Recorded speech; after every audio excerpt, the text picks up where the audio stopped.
Dios le bendiga, familia, que la paz y la gracia sea de Dios y de cada uno de ustedes en el nombre de Jesús. Amén.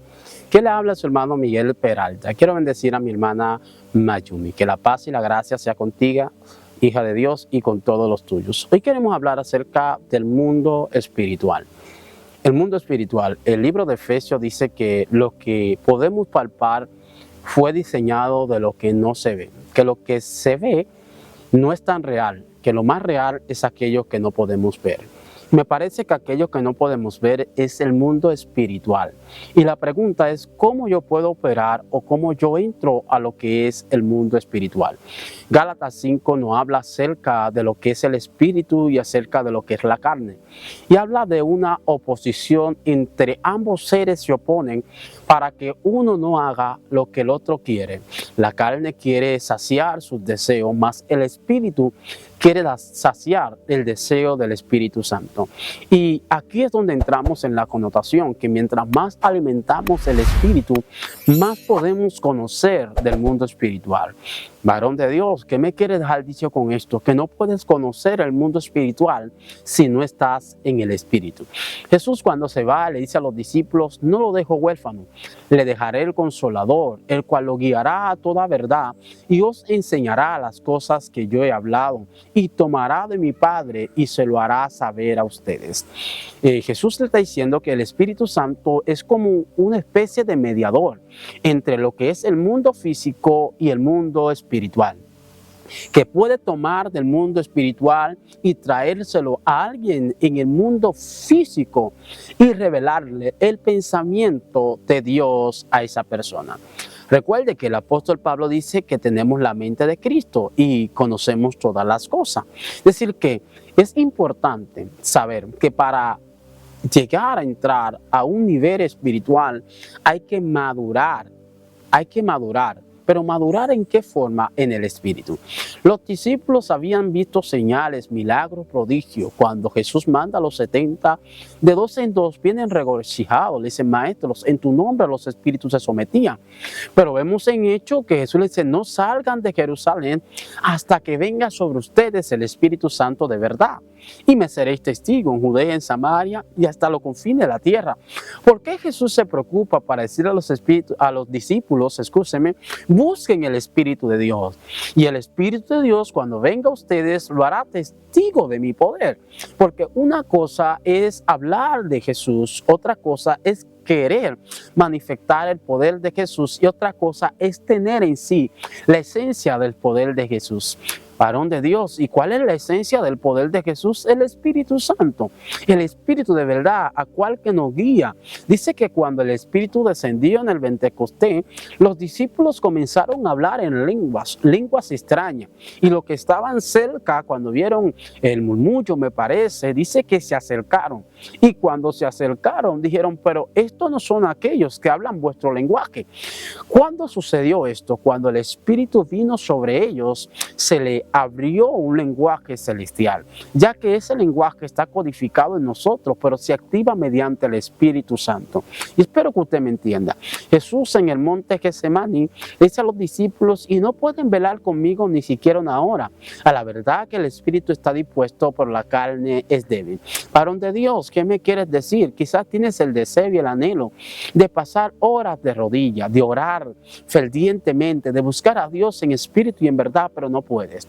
Aquí está el secreto. Jesús le dice: a la verdad el espíritu quiere, pero la carne no está dispuesta. La carne es débil. Es decir, que si tu carne tiene más poder sobre ti, no tendrás la facultad de pasar horas de oración.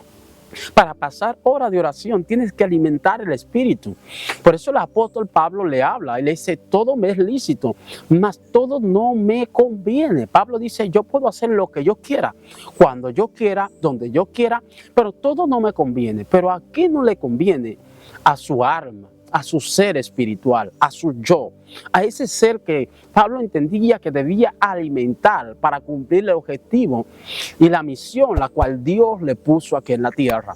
A veces hablamos de lo que es guerra espiritual, hablamos de espíritus, hablamos de identidades, la cual no se pueden percibir si no es en el espíritu. Recuerda que estamos hablando de un plano espiritual. Para acceder a este plano espiritual hay que estar en el espíritu. Y usted me dirá: de varón de Dios, ¿por qué usted dice esto?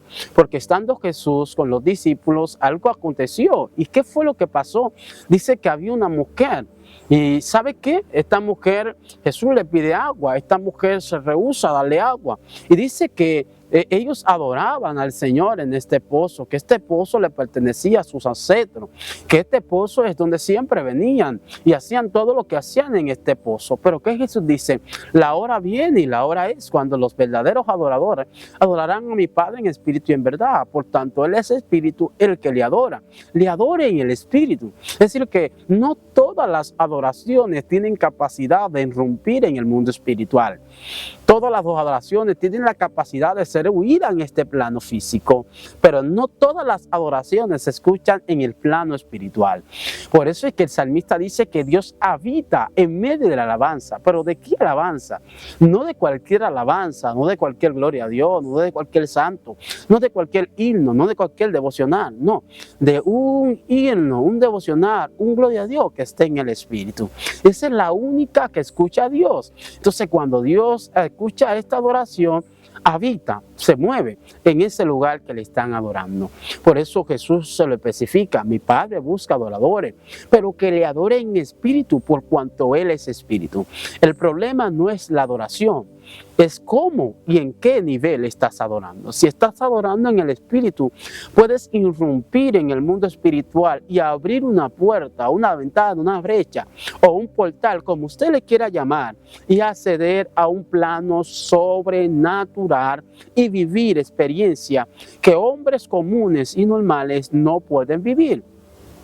Por eso vemos que Felipe, estando en un lugar, aparece en otro lugar. Moisés, estando en un lugar, puede ver la aldea o el lugar, la tierra prometida, desde otro ángulo, porque estaban operando 100% en el espíritu. Por eso vemos a Sansón. Sansón, un hombre común, pero cuando venía el espíritu, hacía cosas sobrenaturales. Es decir, que el mundo espiritual es más real que este mundo y solo podemos acceder alimentando nuestro yo interno, alimentando ese hombre espiritual interno que está dentro de nosotros, ¿ven? Y no satisfaciendo, no saciando los deseos de la carne, que es fácil. ¿Quién te dijo? Es imposible a veces. A veces nuestra lógica no quiere entender las situaciones o las adversidades o los problemas que enfrentamos diario a vivir. Pero Dios quiere que comencemos a orar. Oremos. ¿Pero cómo oremos? Oremos sin cesar. No un día, no 2 días, sino todos los días, para alcanzar la madurez del varón perfecto. Y cuando alcancemos la madurez del varón perfecto, ahí podemos acceder a ciertos planos espirituales y no vamos a golpear a la ciega. El apóstol dice que duró mucho golpeando a la ciega, pero nunca pudo dar al blanco hasta que entendió que su lucha no es contra carne ni sangre, sino contra potestades, principados que gobiernan en las regiones celestes. Si quieres tener victoria, tienes que pelear desde el mundo espiritual, porque si peleas en el mundo físico, perderás, porque atacarás a la ciega. Pero si peleas en el mundo espiritual, entenderás a qué atacas, cuándo atacas y por qué atacas y qué objetivo quieres lograr a la hora de atacar.